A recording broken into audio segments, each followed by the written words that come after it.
चलिए इस वीडियो में हम कवर करेंगे sale and agreement to sale. ये रहा उसका synopsis, introduction, definition, essentials, landmark cases, passing of property in contract of sell, rights of seller, rights of buyer, sell versus agreement to sell and conclusion। ठीक है, चलिए तो हम directly start करते हैं। देखिए, सेल का मतलब होता है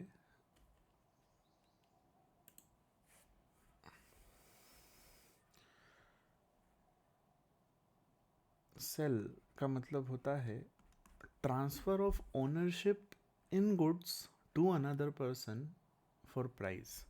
जब आप अपने मूवेबल गुड्स की ओनरशिप किसी और पर्सन को ट्रांसफ़र करते हो, बदले में आपको प्राइस मिलती है, तो बोला जाएगा आपने सेल किया है या आपने कॉन्ट्रैक्ट ऑफ सेल किया है।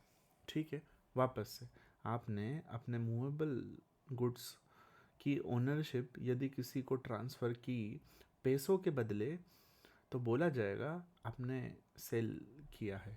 ठीक है, फॉर एग्ज़ाम्पल आपने अपनी कार अपने दोस्त को 10 लाख रुपए में बेच दी, तो उसमें आपने क्या करा, आपने अपनी गाड़ी अपने दोस्त को दे दी और जो भी आरसी होती है, रजिस्ट्रेशन कार्ड, उसमें आपने उसका नाम लिखवा दिया और अपना नाम हटवा दिया। ठीक है, तभी बोला जाएगा कि आपने ओनरशिप ट्रांसफ़र कर दी कार की। तो जैसे ही आपको आपने कार की ओनरशिप अपने दोस्त को दे दी और उसके बदले आपके दोस्त ने आपको 10 लाख रुपए दे दिए, हम बोलेंगे कि ये सेल है। ठीक है, सिमिलरली आपने अपनी घड़ी किसी को बेच दी या अपना फ़ोन किसी को बेच दिया, उसके बदले आपको पैसे मिले, तो वो भी सेल है। ठीक है, तो सेल में क्या होता है, in sale there is transfer of ownership, ये कीवर्ड है। ठीक है, कि आप ओनरशिप को ट्रांसफ़र कर रहे हो। ठीक है, किसकी ओनरशिप? ऑफ मूवेबल गुड्स या मूवेबल प्रॉपर्टी स्लैश गुड्स। जब आप अपने गुड्स की ओनरशिप ट्रांसफ़र करते हो किसी और पर्सन को, उसके बदले आपको एक प्राइस मिलती है, प्राइस मतलब मनी, तो बोला जाएगा आपने सेल की है। ठीक है, तो सेल में क्या होता है, in sale there is a transfer of ownership of a movable property of goods for a price, for a price. ठीक है, जो चीज़ बेचता है उसे सेलर बोलते हैं, और जो चीज़ खरीदता है उसे हम बायर बोलते हैं। ठीक है, एग्जाम्पल हमने ले लिया, एक तो सेलिंग कार टू फ्रेंड, दूसरा वॉच, फ़ोन।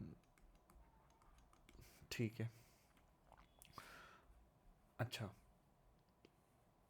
इसे बोलते हैं कॉन्ट्रैक्ट ऑफ सेल। जब आप एक कॉन्ट्रैक्ट करो जिसमें आप अपनी मूवेबल प्रॉपर्टी की ओनरशिप किसी और को ट्रांसफ़र कर दो और उसके बदले आपको मनी मिले, प्राइस मिले, तो उसे बोलते हैं हम contract of sale. Contract of sale में दोनों आते हैं, सेल भी आता है और एग्रीमेंट टू सेल भी आता है। इसका मतलब देखिए, हमने अभी जो पढ़ा उसको हम सेल भी बोल सकते हैं, कॉन्ट्रैक्ट ऑफ सेल भी बोल सकते हैं। ठीक है, कॉन्ट्रैक्ट ऑफ सेल में क्या होता है, दोनों टर्म इंक्लूड होते हैं, सेल भी इंक्लूड होता है और एग्रीमेंट टू सेल भी इंक्लूड होता है। सेल इमीडिएटली होती है, एग्रीमेंट टू सेल बाद में होता है। इसका मतलब ये होता है कि यदि मैंने आपको अपनी गाड़ी बेची और इमीडिएटली मैंने अपनी गाड़ी की ओनरशिप आपके नाम पर ट्रांसफ़र कर दी, तो बोला जाएगा कि हमने सेल किया है। लेकिन मैंने और आपने कॉन्ट्रैक्ट किया जिसमें मैंने बोला कि आज हम कॉन्ट्रैक्ट कर रहे हैं, लेकिन ये गाड़ी की डिलीवरी और ओनरशिप मैं तुझे 1 महीने बाद दूंगा जब तू मुझे पूरा पेमेंट कर देगा, तो वो हो जाएगा एग्रीमेंट टू सेल। सेल में बेसिकली ओनरशिप इमीडिएटली पास हो जाएगी, एग्रीमेंट टू सेल में आप एक टाइम डिसाइड करते हो, एक कंडीशन डिसाइड करते हो, और आप बोलते हो कि ओनरशिप उस दिन ट्रांसफर होगी जब ये कंडीशन पूरी हो जाएगी। ठीक है, तो जब भी कोई पूछे कि कॉन्ट्रैक्ट ऑफ सेल का मतलब क्या होता है, कॉन्ट्रैक्ट ऑफ सेल ऐसा कॉन्ट्रैक्ट होता है जिससे ओनरशिप ट्रांसफर होती है मूवेबल प्रॉपर्टी की, और उसके बदले आपको प्राइस मिलती है। इसके अंदर दोनों चीज़ इंक्लूड होती है, सेल भी इंक्लूड होती है और एग्रीमेंट टू सेल भी इंक्लूड होता है। सेल इमीडिएटली हो जाती है, मैंने आपकी मैंने अपनी गाड़ी आपको दे दी, उसके बदले आपने मुझे 10 लाख रुपए दे दिए, हम उसी दिन आरटीओ चले गए, और आरटीओ में मैंने अपना नाम हटा के आपका नाम लिखवा दिया आरसी पे, जो भी रजिस्ट्रेशन कार्ड होता है गाड़ी का। ये हो गया सेल, ये सब कुछ एक साथ हो गया।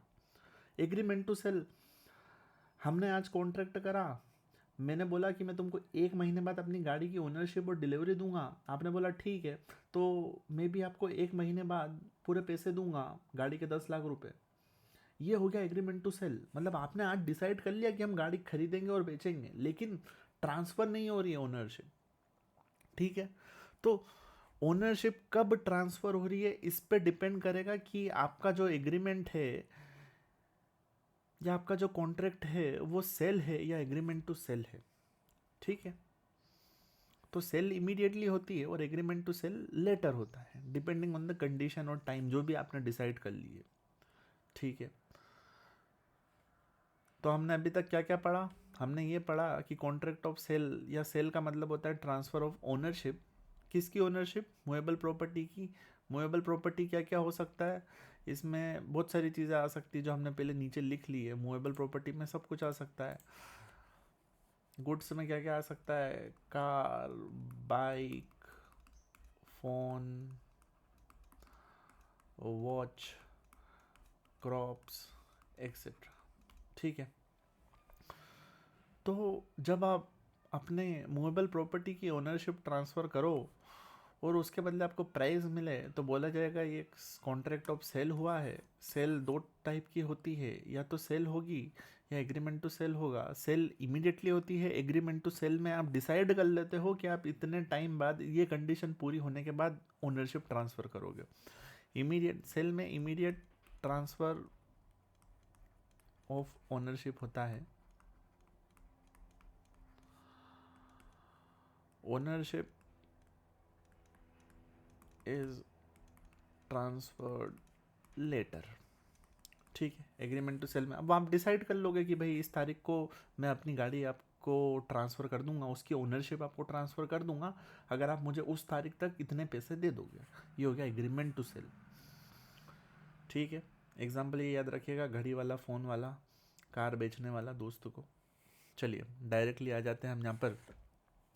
देखिए, a contract of sales of goods is gone by sales of goods act 1930। ठीक है, जितने भी सेल्स होती है ना मूवेबल प्रॉपर्टी की, गुड्स की, हम बेसिकली मूवेबल प्रॉपर्टी की बात कर रहे हैं यहाँ पर, इस पे सेल्स ऑफ गुड्स के रूल्स अप्लाई होंगे। अगर आपकी प्रॉपर्टी इमूवेबल है, जैसे कि आप ज़मीन बेच रहे हो या अपना मकान बेच रहे हो, तो फिर उसके ऊपर टीपीए अप्लाई होगा, transfer of property act. But क्योंकि हम अभी मूवेबल प्रॉपर्टी की बात कर रहे हैं, इसलिए सेल्स ऑफ गुड्स अप्लाई होगा, इमूवेबल प्रॉपर्टी पे अप्लाई होगा टीपीए। ठीक है, ये याद रखना आप। अच्छा, क्या होता है contract of sale? Contract of sale एक कॉन्ट्रैक्ट है जिसमें सेलर ट्रांसफ़र करता है या एग्री करता है ट्रांसफ़र करने के लिए। ट्रांसफ़र मतलब सेल, और ये है एग्रीमेंट टू सेल। सेलर क्या कर रहा है, या तो ट्रांसफ़र कर रहा है या एग्री कर रहा है ट्रांसफ़र करने के लिए। क्या? ओनरशिप, सबसे इंपॉर्टेंट पॉइंट है ये। किसकी ओनरशिप? गुड्स की। किसके बदले? प्राइस के बदले। ठीक है, तो कॉन्ट्रैक्ट ऑफ सेल में क्या हो रहा है? कॉन्ट्रैक्ट ऑफ सेल में सेलर या तो इमीडिएटली ओनरशिप ट्रांसफ़र कर रहा है अपने मूवेबल प्रॉपर्टी की, अपनी गुड्स की, या तो वो एग्रीमेंट कर रहा है और बोल रहा है कि उस दिन ये कंडीशन पूरी होने पर मैं ओनरशिप ट्रांसफ़र कर दूंगा, और उसके बदले सेलर को मिल रही है कोई प्राइस, मतलब कुछ पैसा मिल रहा है। इसेंस क्या है? Transfer of ownership. किसकी? मूवेबल गुड्स की। किस लिए? पैसे के लिए। आपको ये 3 पॉइंट याद रखना है। इसी का मतलब होता है contract of sale. Contract of sale में आप अपने मूवेबल गुड्स की ओनरशिप को ट्रांसफ़र कर रहे हो, उसके बदले आपको पैसे मिल रहे हैं। ठीक है, हमने ये पहले भी पढ़ा, कॉन्ट्रैक्ट ऑफ सेल में दोनों इंक्लूड होता है। Contract of sale of goods includes both sale भी और एग्रीमेंट टू सेल भी।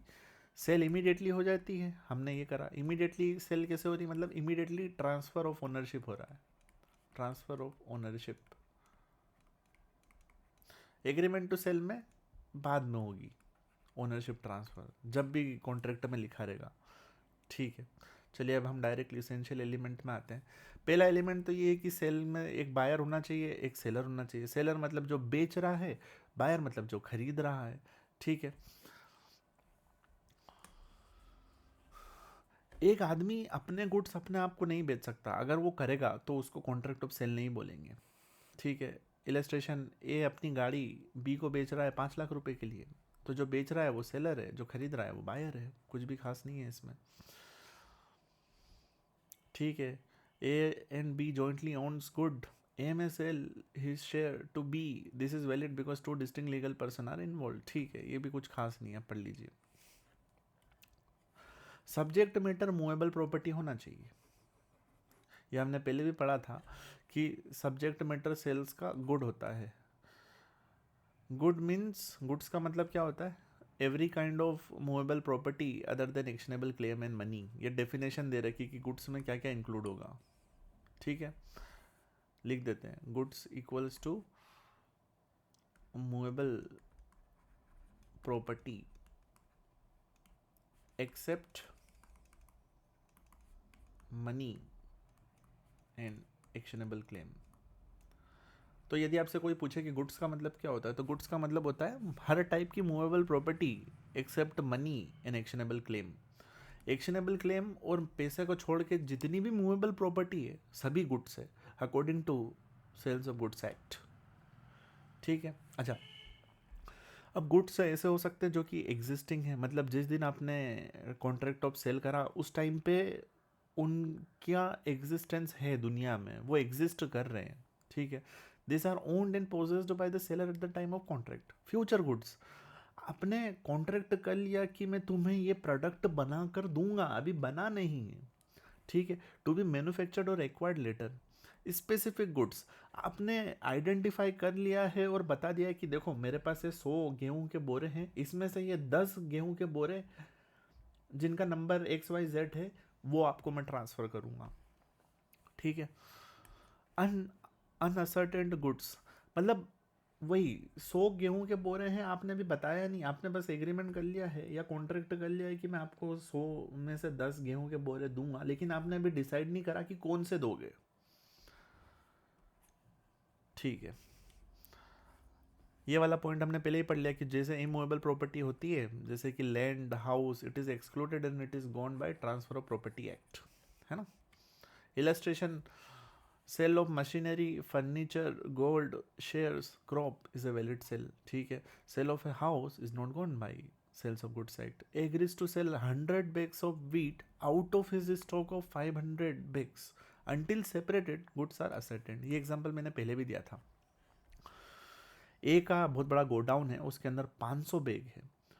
ए बी के साथ एग्रीमेंट करता है कि वो बी को 100 बैग्स देगा। कौन से 100 बैग्स देगा ये अभी डिसाइड नहीं हुआ है, तो इनको बोलेंगे असर्टेन्ड गुड्स। ठीक है, इसका एग्जांपल ये रहा। चलिए, तीसरी चीज़ क्या हो रही है, पहला हमने क्या पढ़ा कि 2 पार्टी होना चाहिए, बायर और सेलर। दूसरा हमने पढ़ा कि मूवेबल प्रॉपर्टी होना चाहिए या गुड्स होना चाहिए। तीसरा, आप ओनरशिप ट्रांसफ़र कर रहे हो। अब ओनरशिप आप इमीडिएटली भी ट्रांसफ़र कर सकते हो जिसको बोलेंगे हम सेल, या एट फ्यूचर टाइम या सब्जेक्ट टू कंडीशन कर रहे हो जिसको हम बोलेंगे एग्रीमेंट टू सेल। ठीक है, ये बात आपको समझना बहुत ज़रूरी है कि ओनरशिप और पोजेशन 2 अलग चीज़ें होती है। ये हो सकता है कि आप पोजीशन ट्रांसफ़र कर दो अपनी चीज़ का और उसके बाद भी आप ओनर रहो। इसका मैं एक एग्जांपल देता हूँ। आपने अपनी कार अपने दोस्त को बेच दी, उसके बदले में आपको मिले 5 लाख रुपए। आपने उस कार में जो भी आपके कागज़ थे जिस पर अपना नाम था, अपना नाम हटवा के अपने दोस्त का नाम लिखवा दिया, आरसी में, इंश्योरेंस में, पीयूसी में सब जगह आपने अपने दोस्त का नाम लिखा दिया, इसको बोलेंगे हम कि सेल कंप्लीट हो चुकी है और ओनरशिप कंप्लीटली ट्रांसफ़र हो चुकी है। दूसरा केस आपने अपने दोस्त को किराए पर गाड़ी चलाने के लिए दी, ठीक है। आपके दोस्त ने बोला कि मुझे कहीं बाहर जाना है तो मुझे तू अपनी गाड़ी दे दे। तो आपने बोला कि यार ऐसा कर, तू मुझे 10,000 रुपये दे दे और मेरी गाड़ी ले जा। तो यहाँ पर आपने ओनरशिप ट्रांसफ़र नहीं करी, सिर्फ पोजीशन ट्रांसफ़र करा है। आपने अपनी गाड़ी अपने दोस्त को दे दी, लेकिन टेम्परेरी पर्पस के लिए दी है। पूरी ओनरशिप आपने उसको मालिक नहीं बना दिया, ठीक है। तो ऐसा हो सकता है कि आप गुड्स के मालिक हो लेकिन अपने गुड्स आप दूसरों को दे दो। ये एग्जांपल मैंने अभी आपको दिया कार वाला, कि आपने अपनी कार अपने दोस्त को दे दी, तो अब पोजीशन तो उसके पास है, गाड़ी की कस्टडी तो उसके पास है, लेकिन एक्चुअली में मालिक तो अभी भी आप ही हो, ठीक है। अब इलस्ट्रेशन देख लेते हैं। इमीडिएट ट्रांसफर की, A sells a specific car to B and transfers title instantly. A और बी के बीच में एग्रीमेंट होता है जिसमें ए बी को कार दे देता है और इमीडिएटली टाइटल भी ट्रांसफर कर देता है। ट्रांसफर टाइटल मतलब वही आरसी में नाम चेंज करा दिया, इंश्योरेंस में नाम चेंज करा दिया, ठीक है। ये हो गया सेल। फ्यूचर ट्रांसफर, ए ने बी के साथ एग्रीमेंट करा कि वो वीट बी को दे देगा, डिलीवर कर देगा हार्वेस्टिंग होने के बाद, आफ्टर हार्वेस्ट। ये कंडीशन लगा दी ना, ownership will only pass after harvest, this is agreement to sale. आप एक फ्यूचर ट्रांसफ़र की बात कर रहे हो। आपने बोला कि जैसे ही मेरी वीट हार्वेस्ट हो जाएगी, मतलब अच्छे से पक जाएगी, उसके बाद मैं आपको वीट दे दूंगा। तो ये फ्यूचर ट्रांसफ़र है, अभी नहीं दे रहे हो, इमीडिएटली नहीं दे रहे हो। यहाँ पर आपने कार इमीडिएटली दे दी। तीसरा illustration, possession without ownership, A delivers to B but reserves ownership until payment, ठीक है। ए ने बी को गुड्स डिलीवर कर दिए और बोला कि ये गुड्स अभी भी मेरे ही हैं, अभी मैं तुम्हें दे रहा हूँ, ये गुड्स तुम्हारे तब बन जाएंगे, तुम इन गुड्स के मालिक तब बन जाओगे जब तुम मुझे मेरा पेमेंट पूरा कर दोगे, ठीक है। तो माना जाएगा कि ओनरशिप ट्रांसफ़र नहीं होगी जब तक कि सामने वाला आपको पेमेंट ना दे दे, ठीक है। आपने क्या करा, इसका एक और एग्जांपल लेते हैं। आपकी एक फैक्ट्री है चावलों की, ठीक है, राइस की फैक्ट्री है। तो आपसे एक आदमी 100 किलो राइस लेने आया। तो आपने क्या करा, अब उसके पास इमीडिएटली पैसे नहीं, तो आपने क्या करा, चलो आपने बोला कि ऐसा करता हूँ कि मैं तुम्हारे यहाँ पर रखवा देता हूँ इनको, बट तुम इनको यूज़ मत करना जब तक कि तुम मुझे मेरा पूरा पेमेंट ना दे दो, ठीक है। तो आपने भिजवा दी उसके दुकान पे राइस, लेकिन अब वो बेच नहीं पाएगा। क्यों? क्योंकि वो अभी ओनर नहीं, और आपने एक कंडीशन लगा रखी है, ठीक है। जैसे ही उसने पेमेंट दे दिया पूरा, वो ओनर बन जाएगा, फिर वो उस राइस के साथ कुछ भी करे, खुद खा जाए, बांट दे, बेच दे, ठीक है। तो ऐसा हो सकता है कि आप ओनरशिप ट्रांसफ़र कर दो, लेकिन पोजीशन ट्रांसफ़र कर दो, पोजीशन दूसरे को दे दो, लेकिन ओनरशिप ना दो। ये राइस वाला एग्जांपल याद रखिएगा, है ना, राइस। चौथा, जो भी ये ट्रांसफ़र ऑफ ओनरशिप हो रही है, ये पैसे के लिए हो रही है। अब ये पैसा आप कॉन्ट्रैक्ट के टाइम पे भी फिक्स कर सकते हो, या आप बोल सकते हो कि जब डिलीवरी होगी तब देखा जाएगा, ठीक है। अच्छा, ए बी को गुड्स दे रहा है और बी इसके रिटर्न में पैसे दे रहा है, this is sale. A B को गुड्स दे रहा है, इसके बदले में बी भी गुड्स दे रहा है, ये हो गया बार्टर, ठीक है। If goods are exchange for goods it is barter not sale. If goods and partly money it is exchange plus sale component, ठीक है। अगर गुड्स के बदले गुड्स आपने दे दिए तो वो बार्टर हो जाएगा। बार्टर सिस्टम जो चलता था ना, कि तुम मुझे चावल दे दो, मैं तुम्हें गेहूं दे दूंगा, तुम मुझे दाल दे दो, मैं तुम्हें मक्का दे दूंगा, ठीक है। A sells laptop for 50,000, valid sell. A exchanges car for 20 motorcycle without money, this is barter. ए ने बी को अपनी कार दे दी, बी ने अपनी बाइक दे दी, ये बार्टर हो गया, ये सेल नहीं है। एक use car worth 50,000 and pay 15 for his old scooter, this में भी partly sale depending on the dominant intent, ठीक है, कुछ भी खास नहीं है एग्जाम्पल में भी। ठीक है, पांचवी कंडीशन ये है कि जो भी आप कॉन्ट्रैक्ट ऑफ सेल बना रहे हो उसको सेक्शन 10 की इसेंशियल कंडीशन सेटिस्फाई करना पड़ेगी इंडियन कॉन्ट्रैक्ट एक्ट की। मतलब कि कंसेंट लॉफुल होना चाहिए, लॉफुल ऑब्जेक्ट होना चाहिए, कंसेंट फ्री होना चाहिए, लॉफुल कंसिडरेशन होना चाहिए, पार्टी कॉम्पिटेंट होना चाहिए मतलब मेजर होना चाहिए, साउंड माइंड के होना चाहिए, ऐसा एग्रीमेंट नहीं होना चाहिए जिसको एक्सप्रेसली लॉ ने वॉइड डिक्लेयर कर रखा है। ठीक है, A sells good to B after threatening him, the contract is voidable due to coercion. A ने बी को बोला कि चल अपनी गाड़ी मुझे दे, नहीं तो तुझे मार डालूंगा। ये कॉन्ट्रैक्ट वॉइडेबल है। वॉइडेबल है मतलब कि जिसने भी गाड़ी बेची है अंडर थ्रेट, डर के बेची है, तो वो जाके कोर्ट से कैंसिल करवा सकता है। Cancelable by aggrieved party. जो भी पार्टी एग्रीव्ड है वो कोर्ट में जाके उसको कैंसिल करवा सकती है, इसी को बोलते हैं voidable contract. A sales prohibited goods illegally, contract is void due to unlawful object. Void मतलब ज़ीरो।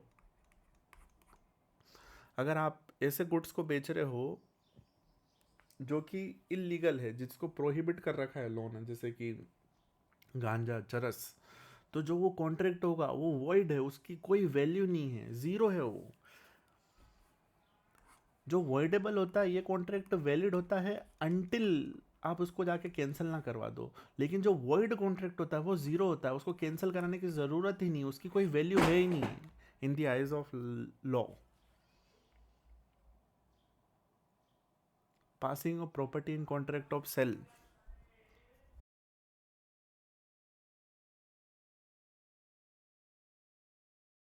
अब प्रश्न ये उठता है कि प्रॉपर्टी के अंदर ओनरशिप कब ट्रांसफ़र होती है। ठीक है, क्योंकि देखिए क्या होता है, जब ओनरशिप जब ट्रांसफ़र होगी तभी रिस्क ट्रांसफ़र होगी। ठीक है, इसलिए ये बहुत क्रूशियल है कि हमें पता हो कि ओनरशिप कब ट्रांसफ़र होगी आफ्टर कॉन्ट्रैक्ट ऑफ सेल। ठीक है, जनरल रूल क्या है? जनरल रूल ये बताता है कि इंटेंशन ऑफ पार्टी के ऊपर डिपेंड करेगा कि ओनरशिप कब ट्रांसफ़र होगी। अभी हम इसको एग्जांपल से समझेंगे तो चीज़ें समझ में ज़्यादा क्लियरली आएगी। देखिए, A sells machinery to B, A B को मशीनरी बेचता है कॉन्ट्रैक्ट के थ्रू, और उस कॉन्ट्रैक्ट में लिखता है कि ownership will pass only after full payment. Even if delivery is given, ownership does not pass until payment. ठीक है, ए ने बी के साथ कॉन्ट्रैक्ट किया, किस चीज़ का? सेल मशीनरी का, मशीन बेचने का। ए ने बी के साथ कॉन्ट्रैक्ट किया और उस कॉन्ट्रैक्ट में ए ने लिख दिया कि ओनरशिप, अभी मैं आपको डिलीवरी दे रहा हूँ इस मशीन की, लेकिन आप इस मशीन के मालिक तभी बनोगे जब आप मुझे पूरा पेमेंट कर दो। ठीक है, अभी मैं आपको डिलीवर तो कर रहा हूँ लेकिन आप अभी मालिक नहीं हो। मालिक आप तभी बनोगे जब आप पूरा पेमेंट कर दो। तो ये आदमी जिसको आपने मशीन दी है वो मालिक तभी बनेगा जब वो पूरा पेमेंट कर दे। इसका मतलब कि जब तक वो पूरा पेमेंट ना कर दे तब तक वो मशीन के साथ कुछ नहीं कर सकता। भले ही उसके घर में रखी हुई है मशीन या उसकी फैक्ट्री में रखी हुई, उसको बेच नहीं सकता, उसको यूज़ नहीं कर सकता। और जैसे ही उसने पूरा पेमेंट कर दिया उसके बाद वो ओनर बन जाएगा। ओनरशिप आने के बाद वो उस मशीन के साथ कुछ भी कर सकता है, उसे तोड़ दे, उसे किसी और को बेच दे, यूज़ कर ले। ठीक है, तो ये हमें देखना पड़ेगा कि ओनरशिप कब ट्रांसफ़र होगी। इसके लिए हमें कॉन्ट्रैक्ट के टर्म्स को देखना पड़ेगा, पार्टीज के कंडक्ट को देखना पड़ेगा, सर्क्यूमस्टेंसेस को देखना पड़ेगा। ठीक है, अच्छा, अब ये रिस्क वाला पॉइंट क्या है? देखिए, इसी को हम एग्जांपल से ही समझते हैं कि मान लीजिए ए ने बोला बी को कि मैं तुम्हारे फैक्ट्री पे मशीन डिलीवर करवा रहा हूँ, लेकिन तुम इस मशीन के मालिक तब तक नहीं बनोगे जब तक मुझे तुम पूरे पेमेंट ना दे दो। ठीक है, अब मशीन रास्ते में जा रही थी और क्या हुआ कि जिस ट्रक से जा रही थी उसमें आग लग गई और मशीन डिस्ट्रॉय हो गई। अब प्रश्न ये है कि लाइबिलिटी किसकी है? अब क्योंकि ए ने बोला था कि मशीन तब तक तुम्हारी नहीं होगी जब तक तुम पूरा पेमेंट ना कर दो, तो अब जो भी मशीन का नुकसान हुआ है ए को ही बियर करना पड़ेगा। क्यों? क्योंकि ओनरशिप ट्रांसफ़र थोड़ी करी थी। बट मान लीजिए कि ए और बी के बीच में पूरा कॉन्ट्रैक्ट हो गया था और पैसे इमीडिएटली बी ने दे दिए थे। अब अगर मशीन जा रही है ट्रक से और बीच में ट्रक में आग लग गई जिससे मशीन में भी आग लग गई, तो अब उसमें लाइबिलिटी बी की होगी। क्यों? क्योंकि बी ओनर बन चुका था, बी ने पहले ही पेमेंट कर दिया था। तो ये इसलिए ये रिस्क किसकी रहेगी ये चेक करने के लिए हमें ओनरशिप चेक करना पड़ती है, और ओनरशिप कब ट्रांसफ़र होगी उसके लिए हमें पार्टी की इंटेंशन चेक करना पड़ती है। ठीक है, इसका एग्जाम्पल आगे भी आएगा अभी। बाकी ये दूसरे पॉइंट है, अगर आपको मतलब इंटेंशन नहीं दिख रही पार्टी के तो ये रूल्स अप्लाई होंगे, लेकिन ये अभी इतना ज़रूरी नहीं है, ये आंसर में लिखने की ज़रूरत भी नहीं, लेकिन आप पढ़ सकते हो इसको। चलिए अब डायरेक्टली राइट्स एंड ड्यूटीज़ पे आ जाते हैं। सेलर का राइट क्या होता है? राइट ऑफ लीन। लीन का मतलब होता है कि जो अनपेड सेलर होता है, मतलब जिसने अपनी प्रॉपर्टी बेच दी लेकिन उसको पेमेंट नहीं मिला, जिसके पास गुड्स का पोजीशन है वो गुड्स को अपने पास रख सकता है जब तक कि बायर पूरा पेमेंट ना कर दे। इसी को बोलते हैं राइट ऑफ लीन। ठीक है, an unpaid seller who is in position of goods has right to retain them until full payment is made. ठीक है, अच्छा, ये राइट कब एग्जिस्ट करेगा? ये राइट तब एग्जिस्ट करेगा जब गुड्स को बेच दिया गया है बिना क्रेडिट के, या बायर इंसॉल्वेंट बन चुका है, या क्रेडिट पीरियड ख़त्म हो चुका है। ठीक है, ये राइट को अवेलेबल करने के लिए सेलर के पास गुड्स का पोजीशन होना बहुत ज़रूरी है। ठीक है, इलस्ट्रेशन देख लेते हैं। A sells good to B for 1 lakh rupees on cash basis, B fails to pay, A can retain goods until payment. Simple सी बात है, यदि आपने किसी को गुड्स बेच दिए लेकिन सामने वाला पैसा नहीं दे रहा है तो आप भी डिलीवरी मत दो। ये है right of lean. Right of stoppage in transit. आपने अपने गुड्स बेच दिए, सामने वाले ने बोला था आपको कल तक पैसे दे देगा, अब आपने ट्रक में ट्रांसफ़र हो रहे हैं, आपके गुड्स जा रहे हैं, लेकिन एक दिन आ चुका है, वो कल आ चुका है, लेकिन अभी तक पैसे ट्रांसफ़र नहीं करे, तो आप चाहो तो आप अपना ट्रक को रुकवा दो और बोलो कि भैया ऐसा कर, तू तो वापस आ जाए, सामने वाला पैसे नहीं दे रहा है। ठीक है, if the buyer becomes insolvent after the seller has parted with the position but goods are still in transit, the seller may stop delivery and regain position. ठीक है, इंसॉल्वेंट अगर बन गया बायर, मतलब दिवालिया निकल गया उसका, तो ही वो गुड्स को बीच में रुकवा सकता है और वापस बुला सकता है एक बार अपना गुड्स को पार्ट करने के बाद। कंडीशन क्या होना चाहिए कि सेलर मस्ट बी अनपेड, मतलब सेलर को कुछ भी पैसा नहीं मिला है गुड ट्रांसफ़र करने का, बायर इंसॉल्वेंट बन जाना जरूरी है, और good must be in transit, मतलब रास्ते में हो। ठीक है, ये इंसॉल्वेंट वाली कंडीशन ज़रूरी है, तभी आप रोक पाओगे ट्रांजिट अपने गुड्स का। A sends good to B through transport company before delivery, B becomes insolvent. Insolvent का मतलब होता है यूर डेप्थ बिकम्स हायर देन क्रेडिट, दिवालिया जिसे बोलते हैं। ठीक है, तो अगर बायर, आपने एक बायर के साथ कॉन्ट्रैक्ट किया, अब आप अपने गुड्स से उस बायर को डिलीवर करवा रहे हो, लेकिन बीच में आपको पता चला कि बायर इंसॉल्वेंट बन गया है, तो आप अपने गुड्स को वापस अपने पास बुलवा सकते हो। Right of resale.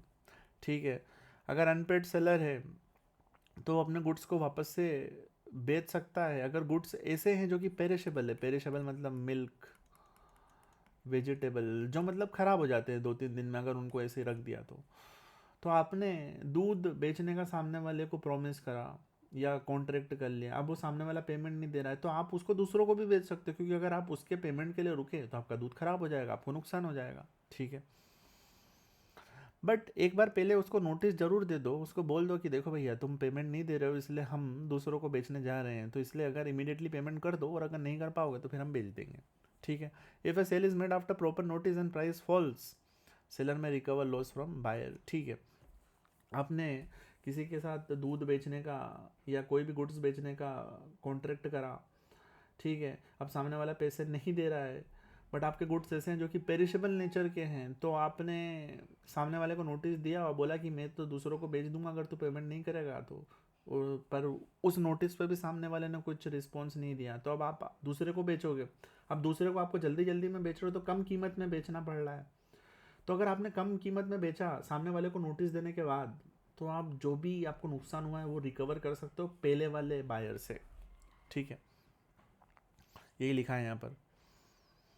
A sells apple to B, B fails to pay, apple are perishable, A may resell immediately without notice, ठीक है, कुछ भी खास नहीं है। Sue for a price, A seller may sue for price when the property in good has passed to buyer and buyer for, ठीक है, आपने गुड्स बायर को ट्रांसफ़र कर दिए, पोजेस मतलब गुड्स का पोजेशन दे दिया, डिलीवरी करवा दी, लेकिन अब वो सामने वाला पेमेंट नहीं कर रहा है, तो आप उसके ऊपर केस लगा सकते हो।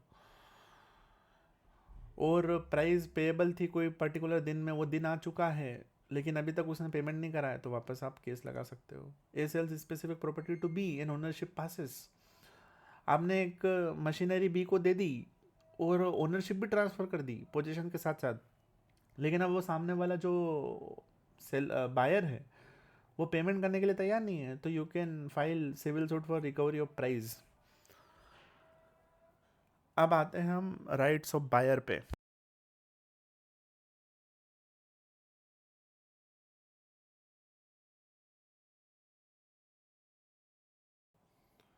ठीक है, अब हम आते हैं राइट्स ऑफ बायर पे। पहला राइट होता है बायर का राइट टू डिलीवर, ठीक है। अगर कॉन्ट्रैक्ट हो चुका है और बायर ने पेमेंट भी कर दिया है, पूरी कंडीशन पूरी कर दी है कॉन्ट्रैक्ट की, उसके बाद भी अगर सेलर गुड्स की डिलीवरी नहीं दे रहा है, तो buyer can sue seller for damages, ठीक है। ये रहा point. Agrees to sale 100 bags of rice to B but refuses delivery, B may sue for non delivery, ठीक है। Right to sue for damages,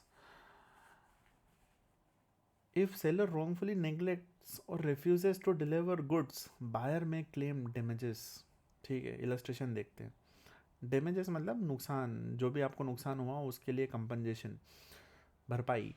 contract price is 1000 rupees पर bag, market price is 1200 पर bag, buyer में claim 200 rupees पर bag is damages.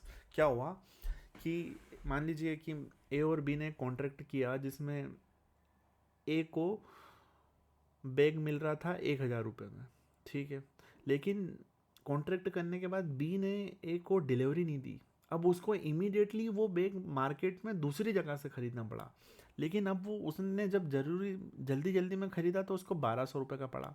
Actual price ये थी, बाद में उसको 1200 रुपये का पड़ा, दूसरी जगह से लिया, तो इसको 200 रुपये का जो नुकसान हुआ है ये पहले वाले सेलर से रिकवर कर पाएगा, ठीक है। बायर में क्लेम 200 रुपीज़ पर बैग इज डैमेजेस, ठीक है।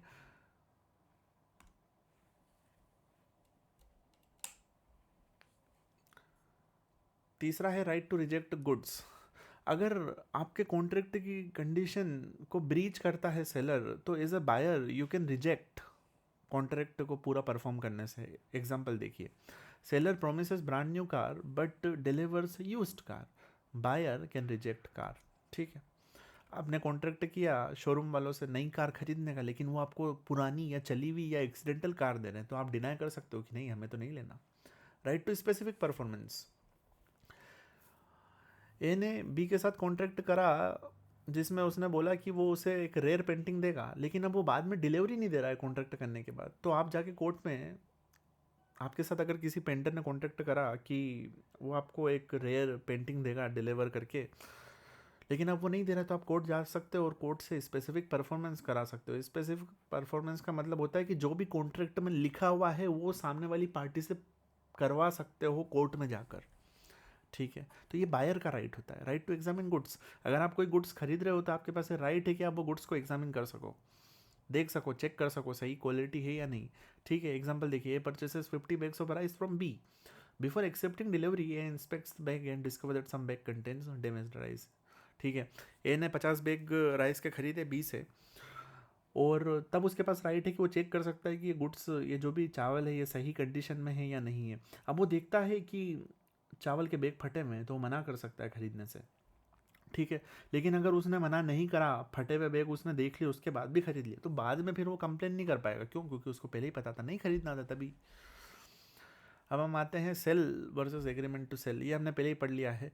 जब भी सेल होती है तो जो ओनरशिप होती है वो इमीडिएटली ट्रांसफ़र होती है। एग्रीमेंट टू सेल में फ्यूचर टाइम में ओनरशिप ट्रांसफ़र होगी या subject to condition? Subject to condition कैसे? पूरा पेमेंट कर दोगे, उसके बाद अगले महीने मिलेगी, अगले हफ्ते मिलेगी तुमको गाड़ी की डिलीवरी और ओनरशिप, ऐसा आप लिख दो। ये जो सेल होता है ये एग्जीक्यूटेड कॉन्ट्रैक्ट होता है, मतलब ये एग्जीक्यूट हो चुका है। और एग्रीमेंट टू सेल है एग्जीक्यूटरी, मतलब इसका एग्जीक्यूशन होना बाकी है, ठीक है। ट्रांसफ़र इमीडिएटली हो जाता है, ये फ्यूचर में होता है। अब क्योंकि ओनरशिप इमीडिएटली पास हो रही है तो इसके साथ रिस्क भी इमीडिएटली पास होगी। रिस्क अगर इमीडिएटली पास होगी इसका मतलब ये है कि अब अगर आपका गुड्स डिस्ट्रॉय हो गया, आपने जैसे ही ओनरशिप दूसरे को ट्रांसफ़र कर दी और अब वो गुड्स डिस्ट्रॉय हो गया, तो अब उसकी आपकी जिम्मेदारी नहीं, उसी का घाटा होगा सामने वाले का, ठीक है। एग्रीमेंट टू सेल में क्योंकि आपने ओनरशिप ट्रांसफ़र नहीं करी तो रिस्क भी आपके पास ही रहेगी।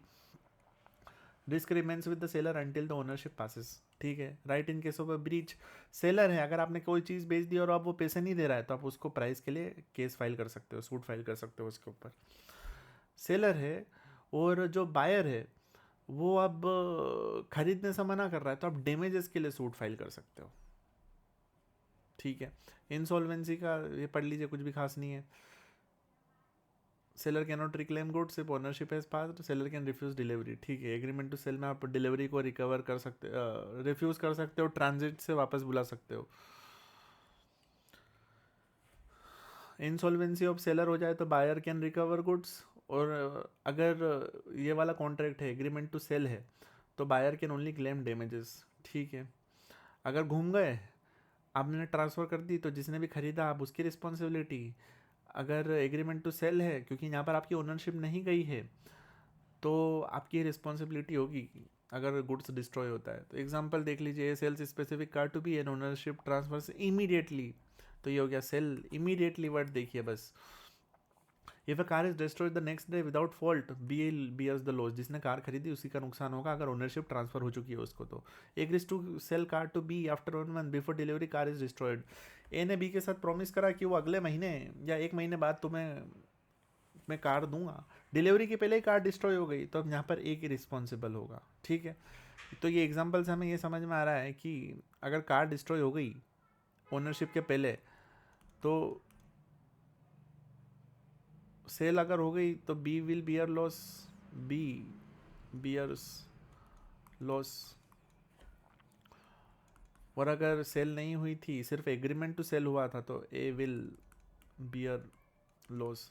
तो इसलिए ये ओनरशिप ट्रांसफ़र हुई है कि नहीं ये बहुत ज़रूरी, क्योंकि इससे डिटरमाइन होता है कि रिस्क किसकी, अगर वो गुड डिस्ट्रॉय हो गया तो कौन उसके लिए जिम्मेदार होगा या किसके ऊपर किसको वो घाटा बियर करना पड़ेगा, ये डिपेंड करता है कि ओनरशिप ट्रांसफ़र हुई है कि नहीं, ठीक है। 2 केस लो है, एक है टार्लिंग वर्सेस बैक्स्टर। इसमें ये किया बोला गया था, तो ownership had already pass to the buyer at the time of contract, therefore the buyer bore the loss, risk follows ownership, वही पॉइंट है जो हमने पहले पढ़ा था, ठीक है। स्पेसिफिक गुड्स हेज टैग बेच दिए गए थे और डिलीवरी के पहले ही उनमें आग लग गई थी, तो जिसने खरीदे उसकी रिस्पॉन्सिबिलिटी क्योंकि उसको ओनरशिप आ चुकी थी पहले ही। वाले versus whip, a machine was sold based on description without buyer seeing it, the machine delivered did not miss the description। तो अगर आपको एक पर्टिकुलर टाइप के गुड्स चाहिए और उसमें कुछ डिस्क्रिप्शन की स्लिप लगी हुई है लेकिन वो मशीन एक्चुअली वो स्लिप पे जो लिखा है उसकी कंडीशन को पूरी नहीं कर रही, तो यू कैन रिफ्यूज दैट, ठीक है। Buyer was entitled to reject them. Conclusion में यही लिखना है कि कॉन्ट्रैक्ट ऑफ सेल ये होता है जिसमें आप ओनरशिप ट्रांसफ़र कर रहे हो गुड्स की, उसके बदले में आपको पैसे मिल रहे हैं, ठीक है। पूरा कॉमर्शियल ट्रांजेक्शन इससे चलता है, sales of goods act deal करता है इससे। इसमें सब risk, condition, warranty, rights of buyer seller सब कुछ लिखा हुआ है, that insure certainty and fairness in trade, ठीक है। घुमा फिरा के जो भी आपने पढ़ा है वही लिखना रहता है अल्टीमेटली। चलिए अब इसको वापस से पूरी वीडियो को हम जल्दी से समराइज़ कर देते हैं। देखिए कॉन्ट्रैक्ट ऑफ सेल क्या होता है। कॉन्ट्रैक्ट ऑफ सेल में बेसिकली एक पर्सन दूसरे पर्सन को ओनरशिप ट्रांसफ़र करता है गुड्स की, गुड्स बोले तो मूवेबल प्रॉपर्टी की, और उसके बदले उसे मनी मिलता है, ठीक है। अच्छा, अब कॉन्ट्रैक्ट ऑफ सेल में 2 चीज़ें होती है, या तो सेल होती है या एग्रीमेंट टू सेल होता है। सेल में ओनरशिप इमीडिएटली ट्रांसफ़र हो जाती है, एग्रीमेंट टू सेल में ओनरशिप कुछ टाइम बाद ट्रांसफ़र होती है या कुछ कंडीशन पूरे होने पर ट्रांसफ़र होती है। अब ये कैसे पता चलेगा कि सेल है या एग्रीमेंट टू सेल है? वो कॉन्ट्रैक्ट के अंदर लिखा रहेगा, आपको समझ में आ जाएगा इमीडिएटली देखकर। आप कॉन्ट्रैक्ट पढ़ोगे तो समझ में आ जाएगा, ठीक है। पार्टीज कौन कौन होती है? दो होती है, एक होता है सेलर, एक होता है बायर। जो बेच रहा है वो सेलर, जो खरीद रहा है वो बायर। एग्जाम्पल, कार बेचना, फ़ोन बेचना, घड़ी बेचना, उसके बदले आपको पैसे मिल रहे हैं, ठीक है। ये contract of sale includes both sale and agreement to sale, हमने पहले ही कर लिया। इसेंशियल एलिमेंट, दो पार्टी होना चाहिए, सब्जेक्ट मैटर मूवेबल प्रॉपर्टी होना चाहिए, ओनरशिप आप ट्रांसफ़र कर रहे हो, उसके बदले आपको पैसा मिल रहा है, वैलिड कॉन्ट्रैक्ट की कंडीशन सेटिस्फाई करनी पड़ेगी आपको। पासिंग ऑफ प्रॉपर्टी कब होगी वो इंटेंशन ऑफ पार्टीज पे डिपेंड करेगा और वो आपको कॉन्ट्रैक्ट में दिखेगा। ये जरूरी क्यों? क्योंकि ये डिटरमाइन करता है कि रिस्क किसकी रहेगी। ओनरशिप ट्रांसफ़र हुई है कि नहीं उसके ऊपर डिपेंड करेगा रिस्क किसकी है, क्योंकि अगर गुड्स डिस्ट्रॉय हो गए फिर ये देखा जाएगा कि कौन ओनर था। जो भी ओनर था उसी की रिस्पॉन्सिबिलिटी होगी उस गुड्स का डिस्ट्रक्शन से जो भी नुकसान होगा उसको बियर करने की, ठीक है। Rights of seller, right of lien, अगर अनपेड सेलर है तो वो गुड्स को अपने पास ही रख सकता है, और अगर बायर इंसॉल्वेंट बन गया है तो सेलर ट्रांजिट में रोक सकता है। सेलर अपने गुड्स दूसरों को बेच सकता है अगर पेरिशेबल नेचर के हैं, नोटिस दे देना बस एक बार। सेलर बायर से पैसे रिकवर कर सकता है, अगर वो पैसे नहीं पे कर रहा है तो सूट फाइल करके। बायर का राइट क्या है? Right to delivery. अगर बायर ने पेमेंट कर दिया है, कॉन्ट्रैक्ट की टर्म्स एंड कंडीशन पूरी कर दी है और सामने वाला नहीं कर रहा है तो उसके पास राइट है कि राइट की डिलीवरी ले सके। और अगर सामने वाला फिर भी नहीं डिलीवर कर रहा है तो डैमेजेस के लिए भी सू कर सकता है। अगर गुड्स की कंडीशन ब्रीच हो गई है, जैसे कि गाड़ी आपको नई गाड़ी नहीं मिल रही, आप नई गाड़ी लेने गए हो लेकिन आपको पुरानी गाड़ी दे रहा है सामने वाला जिसमें थोड़े बहुत स्क्रैचेस है या कुछ ठुकी हुई एक दो जगह से, तो आप वो गाड़ी लेने से मना कर सकते हो। Right to specific performance, as a buyer आप सेलर से कॉन्ट्रैक्ट में जो भी लिखा हुआ है वो परफॉर्म करवा सकते हो। राइट टू एग्जामिन गुड्स, आपके पास ये राइट है कि आप गुड्स को एग्जामिन कर सको जब भी आप खरीदने जाओ। Sale versus agreement to sale हमने पहले ही कर लिया। सेल में ओनरशिप इमीडिएटली ट्रांसफर होती है, एग्रीमेंट टू सेल में बाद में होती है, कोई फ्यूचर टाइम में, या सब्जेक्ट टू कंडीशन। ये एग्जीक्यूटरी कॉन्ट्रैक्ट है, ये एग्जीक्यूटेड कॉन्ट्रैक्ट है, ये एग्जीक्यूटरी कॉन्ट्रैक्ट है, ठीक है। रिस्क कब पास होगी? जब ओनरशिप पास होगी, क्योंकि यहाँ इमीडिएटली हो रही तो रिस्क भी इमीडिएटली हो जाएगी। यहाँ पर ओनरशिप इमीडिएटली पास नहीं हो रही इसलिए रिस्क भी इमीडिएटली पास नहीं हो रही है। एग्जाम्पल ये रहे दो केस लो और ये रहा कंक्लूजन। कंक्लूजन में घुमा फिरा के ये लिखना है कि कॉन्ट्रैक्ट ऑफ सेल में ओनरशिप ट्रांसफ़र होती है फॉर ए प्राइस, इमीडिएटली भी हो सकती है, थोड़े टाइम बाद भी हो सकती है। इसको sales of goods act deal करता है क्योंकि ये मूवेबल प्रॉपर्टी का है, ठीक है। With that this video is complete. अब हम आपसे मिलते हैं अगली वीडियो में।